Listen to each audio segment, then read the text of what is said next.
రాష్ట్రంలో ఉన్న 4 కోట్ల ప్రజలకు ప్రతి ఒక్కరికి ప్రభుత్వం తరఫున ఫస్ట్ హెల్త్ ప్రొఫైల్ క్రియేట్ చేయండి, దాన్ని డిజిటలైజ్ చేయండి.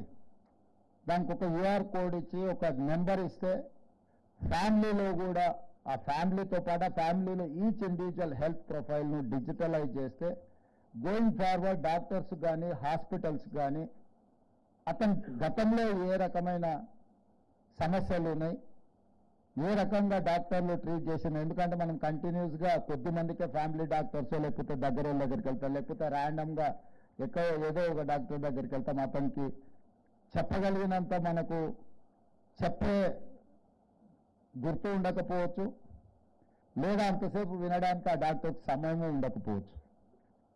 అందుకోసమని ఒక డిజిటల్ హెల్త్ ప్రొఫైల్ క్రియేట్ చేస్తే సింగిల్ క్లిక్లో అతనికి ప్రీవియస్ హిస్టరీ అంతా అందుబాటులోకి వస్తే నెక్స్ట్ ఏం చేయాలన్న డాక్టర్కి కొంత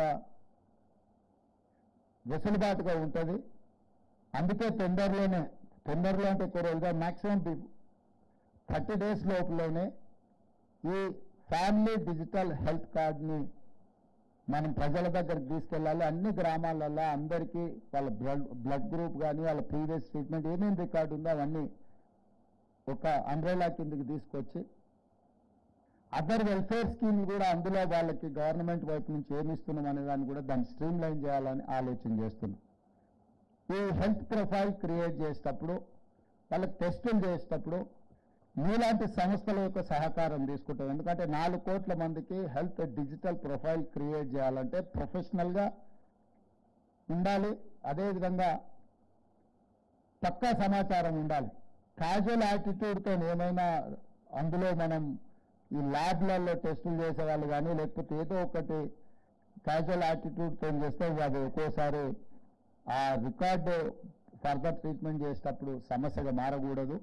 దీంట్లో మిత్రులు దామోదర రాజనరసింహ గారికి నా సూచన, నాన్ ప్రాఫిట్ మేకింగ్ ఈ హెల్త్ ఆర్గనైజేషన్స్ ఏవైతే ఎన్జిఓ ఆర్గనైజేషన్స్ సేవలు చేస్తున్నా వాళ్ళందరితో కూడా ఒకసారి ఒక మీటింగ్ ఏర్పాటు చేయండి. వాళ్ళందరితో మనం కలిసి వాళ్ళ అనుభవాలను కూడా మనం తెలుసుకుంటే ఏమైందంటే ఇంకా బెటర్గా మనము ఏ విధంగా అందించగలము, ప్లస్ వాళ్ళని ఇన్వాల్వ్ చేసి ఏరియా వైజ్ వాళ్ళకు ఒక ఏరియాని వాళ్ళకి అప్పచెప్తే ఆ ఏరియాలో ఆ ట్రీట్మెంట్ చేయడానికి కానీ మన దగ్గర ఉన్న ప్రైమరీ హెల్త్ సెంటర్స్ లేకపోతే ఏరియా హెల్త్ సెంటర్స్లో వాళ్ళు ఎస్టాబ్లిష్మెంట్ చేసి అక్కడ ఒక ఎక్విప్మెంట్ లేకపోతే అక్కడ టెస్టులు చేయగలిగిన అవకాశం ఏమున్నది అనేది కూడా అన్ని రకాలుగా టెస్టులు చేసే దాంట్లో వీళ్ళ సపోర్ట్ తీసుకుంటే మనం వీలైనంత తక్కువ సమయంలో ఎక్కువగా పక్కా సమాచారాన్ని సేకరించడానికి అవకాశం ఉంటుంది. కాబట్టి ఇంపార్టెంట్ ఎన్జిఓ ఆర్గనైజేషన్స్ వాళ్ళు నాన్ ప్రాఫిట్ దీంట్లో పనిచేస్తున్న వాళ్ళందరితోని రాష్ట్ర ప్రభుత్వానికి ఒక సమావేశాన్ని ఏర్పాటు చేయండి.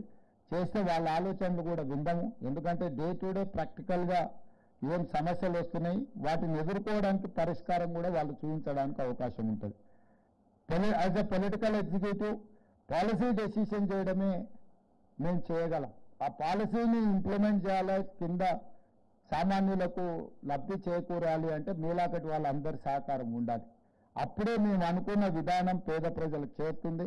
డెఫినెట్గా తొందరలోనే ఆ అంశాలను అన్నిటిని కూడా ఒక చిన్న సెమినార్ లాగానో లేకపోతే ఒక మీటింగ్ ఏదైనా ఆర్గనైజ్ చేస్తాం. దానికి దుర్గాబాయి దేశ్ముఖ్ సంబంధించిన ప్రతినిధులు కూడా అక్కడికి రావాలని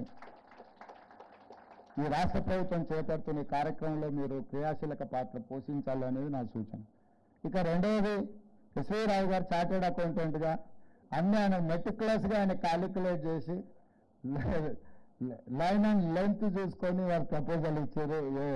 మీ బిల్డింగ్ ఏదైతే ట్యాక్సెస్ ఇష్యూస్లో కానీ లేకపోతే బిల్డింగ్ వైడనింగ్లో అడిషనల్ బిల్డింగ్ అలాట్మెంట్ కానీ స్పోర్ట్స్ స్కూల్ గురించి కానీ వారు వెరీ క్యాలిక్యులేటెడ్గా యాన్యువల్ రిపోర్ట్ సబ్మిట్ చేసినట్టుగా చాలా సింపుల్గా 1, 2, 3 వారు ఇచ్చిండ్రు. డెఫినెట్గా వారు ఏవైతే అంశాలు నా దృష్టికి తీసుకొచ్చిండ్రో మా అధికారులకు చెప్పినా నోట్ చేసుకున్నారు. డెఫినెట్గా ఇలాంటి సంస్థల్ని ప్రోత్సహించడానికి మా రాష్ట్ర ప్రభుత్వం ఉన్నది. మేము చేయగలిగిన సహకారం, మా ప్రభుత్వం profit making business oriented government కాదు. మా గవర్నమెంట్ అనేది వెల్ఫేర్ని ఇంప్లిమెంట్ చేసే గవర్నమెంట్. తప్పకుండా ఆ కోణంలో పేద ప్రజలకు మీరు అందిస్తున్న సేవలకు మా వైపు నుంచి కూడా ప్రభుత్వం వైపు నుంచి మేము ఏం సహకారం ఇవ్వగలమో మీ స్పోర్ట్స్ స్కూల్ మాత్రం డెఫినెట్గా ఇమ్మీడియట్గా అనుమతిస్తాము. మా అధికారులకు నేను ఇక్కడి నుంచి ఆదేశాలు ఇస్తున్నా. మిగతా రెండు I have to examine, I have to take other complications also. ఎందుకంటే మిగతా వైపు నుంచి ఎట్లాంటివి ఉన్నాయి, ఏం చేయగలము, ఫైనాన్షియల్ ఇంపాక్ట్ గురించి నేను ఆలోచన చేయడం లేదు. ఓన్లీ థింగ్ ఇస్ అడ్మినిస్ట్రేటివ్ ఇష్యూస్లో వచ్చే ఏమైనా అదర్ కాంప్లికేషన్స్ ఏమైనా ఉన్నాయో చూస్తాను. డెఫినెట్గా మా విశ్వవిద్యాలయం మీ ఆంధ్ర మహిళా సభ కానుకొని ఉన్న బిల్డింగ్ ఒకవేళ ఇప్పుడు మేము వాడుతున్నామా లేదా ఒకసారి రిపోర్ట్ తెప్పించుకొని ఏమాత్రం అవకాశం ఉన్నా మీ 3 ప్రతిపాదనలు ప్రభుత్వం నిశ్చితంగా పరిశీలిస్తుంది. ఏ అవకాశం ఉన్నా వాటిని అమలు చేస్తామని మీ అందరికీ తెలియజేస్తూ మీ దగ్గర సెలవు తీసుకుంటున్నాను. ధన్యవాదాలు. Thank you, sir. Thank you so much. Digital health profile is an amazing